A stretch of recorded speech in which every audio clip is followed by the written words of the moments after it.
Shedeur Sanders has been completing 70 to 80% of his passes in practice, consistently outperforming every quarterback on the roster. Yet, instead of putting him on the field, the Cleveland Browns continue to keep their most talented option hidden away. The question every fan is asking, are they protecting Shedeur, or are they simply protecting themselves? Wrapped up speaking to the media, man. He had a lot to talk about. More importantly, he talked about the process and becoming a starting quarterback for the Cleveland Browns and sharing all these reps with 4 different quarterbacks. And he's turning some heads actually with some of his comments. I'm not going to waste any time. Let's pull it up right now. To LaRon McClain, he was supposed to hand it to the receiver. I think LaRon kind of forgot that was happening, and I could have just handed it to the receiver, but Yeah, it's actually a great question, Daryl. That's what makes our job fun and hard. I'd say I'd just go back to like the plan that we have in place for these guys when it comes to developing is acquiring as many valuable data points we can. Now we know these things take time. So what is that going to look like at the end of the year? I don't have a crystal ball to tell you, and I don't do well with hypotheticals, but I will say that every opportunity we will have to evaluate them, we will take. None of them is going to take, a back seat in how we plan and program for them with the reps that we have. And then from there, we'll see what the spring brings, and we'll evaluate all. The Cleveland Browns front office just revealed their hand, and it's not pretty. While Joe Flacco stands at the podium talking about process and team chemistry, ownership is already looking toward the 2026 NFL Draft. The Haslams, known for their impatience and quick trigger on organizational resets, have been spotted scouting college quarterbacks who won't even be eligible for 2 more years. That tells you everything about their mindset. And here's the kicker. Sources close to the organization are whispering that if this season collapses, heads will roll from the very top down. The only card the current coaching staff has left to play, unleashing the one quarterback they've been keeping in the shadows all along. Shedeur Sanders isn't just sitting on the bench. He might be sitting on the answer to Cleveland's biggest problem, and time is running out. What's up, football family?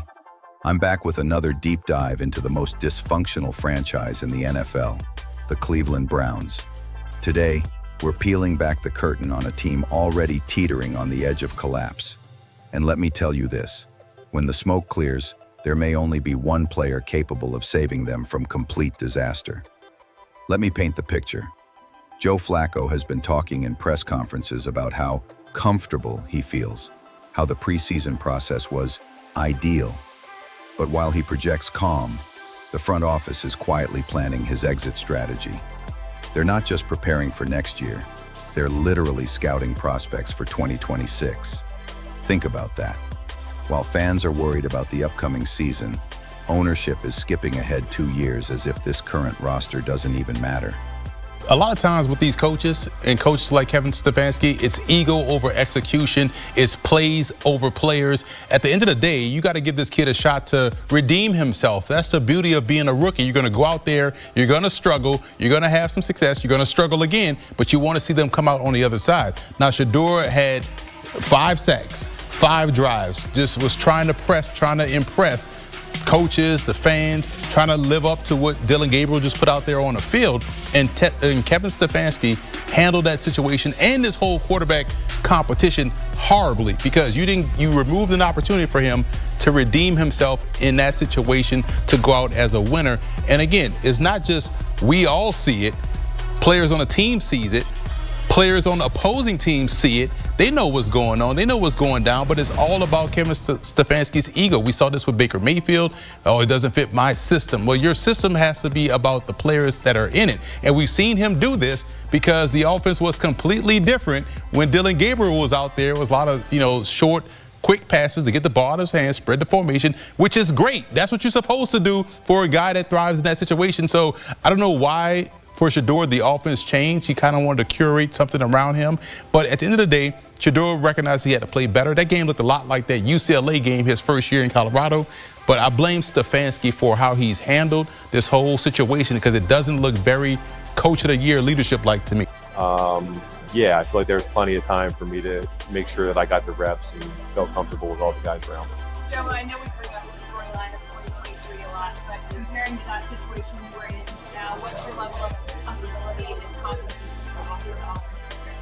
Yeah, I'm sure it's obvious that it's obvious when you've called some plays in the huddle and practiced a bunch for months that you're a little bit more comfortable in the offense than coming in a week later doing it for the first time. To quantify how much, it's hard to say. But, I love the guys that we have in that huddle and the guys that we have in this locker room. And, I think that's an important part of it. So that's where I think it's a little bit nicer to have been around here for the time I have, because you make those relationships stronger, and those are the guys you're going to be on the field with battling on Sunday, so you want to have those relationships. Take a closer listen to Joe Flacco's comments. He talks about not worrying about his age, about being grateful just to be in this position. That's not the language of a confident starter. That's a 39-year-old quarterback trying to convince himself he belongs. Even Flacco admitted the training camp process wasn't ideal for first-team reps or building chemistry. In plain English, the Browns never gave this quarterback competition a fair chance. It was predetermined from the start, and now they're stuck with an aging veteran whose career clock is running out. Then there's Dillon Gabriel. Reports from inside practice are brutal. We're talking stretches where Gabriel couldn't complete 10 passes out of 50 attempts.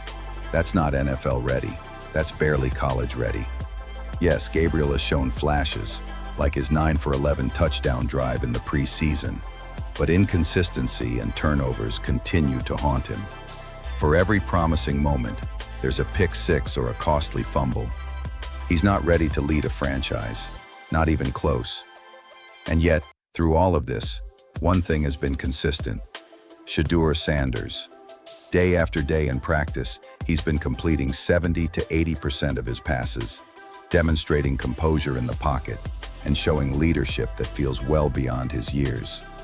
The coaching staff sees it, his teammates see it, the front office sees it. But instead of giving him a real chance, they've treated him like he doesn't exist. Here's where things get really interesting and dangerous for this coaching staff. Ownership's patience is running out. The Haslams have been loyal to this front office longer than most expected, but they're reaching a breaking point. Reports say they've been spotted at Ohio State games, scouting future quarterback prospects for 2026. Translation? They're preparing to burn this thing down again. And when the Haslams hit reset, they don't just fire one guy. They tear down the entire regime, coaches, executives, everyone. But there is one scenario that could flip everything. One move that could save jobs, restore hope, and find. Yet, instead of leaning into that advantage, the Browns are playing politics. They're clinging to the safe, veteran option in Flacco and the draft status pick in Gabriel, all while ignoring the player who might actually save their season. But let's be real, there's nothing safe about a 39-year-old quarterback already talking about how this might be the last time he feels healthy heading into a season. And there's nothing safe about a rookie backup who struggles to complete basic practice reps. Meanwhile, Shedeur has been producing video game numbers in practice. Accuracy, poise, decision-making, it's all there. We're talking about a completion percentage that rivals the all-time greats. And yet, the coaching staff refuses to give him a legitimate shot. Let's zoom out. Cleveland has had 37 different starting quarterbacks since returning to the league. 37. Think about that. How many times has this franchise actually gotten it right? Baker Mayfield might be the closest example, and they let him walk.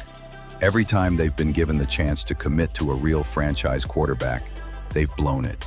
And right now, they're on the verge of doing it again. Fans saw flashes in Shedeur's preseason debut against the Panthers. 2 perfect touchdown passes, a 107 passer rating, and no turnovers. He looked calm, confident, and capable of running an NFL offense. Against the Rams, he took 5 sacks, holding the ball too long. Rookie mistakes, sure, but the raw talent was undeniable. And that's the point. He doesn't need to be perfect right away. He just needs the chance to grow. Instead, the Browns are holding him back. And it's starting to backfire. Because every week they hesitate, the season slips further away, and the fan base grows more frustrated. Now picture this. Week 4, the Browns are sitting at 1-3. Flacco has thrown more interceptions than touchdowns. Gabriel looks shaky in limited action. The fan base is calling for change. Ownership is demanding answers. What happens if the coaching staff finally caves and gives Sanders his shot? Imagine Shedeur walking into that huddle, looking his teammates in the eyes, and delivering the confidence that's been missing from this franchise for decades. Imagine him leading a comeback drive, firing throws that remind everyone why he was considered one of the top quarterback prospects in his draft class. That's not fantasy. That's the reality waiting if the Browns finally let him play. The Browns are stuck in a cycle of mediocrity because they overthink every decision. They cling to outdated philosophies about rookie development and veteran leadership while ignoring the obvious. Sometimes the best move is just putting your most talented player on the field. And here's the irony. The same front office being ripped apart by fans and media might actually stumble into genius if desperation forces them to start Sanders. While they're busy planning for 2026, the real answer has been sitting in their building all along. But time is running out. Every loss under Flacco is another nail in this staff's coffin. Every rep Gabriel struggles through is another reminder of what Sanders could be. Every practice where Shedeur continues to dominate is another missed opportunity. The writing is on the wall. Fans are demanding answers. The media is circling. Ownership's patience is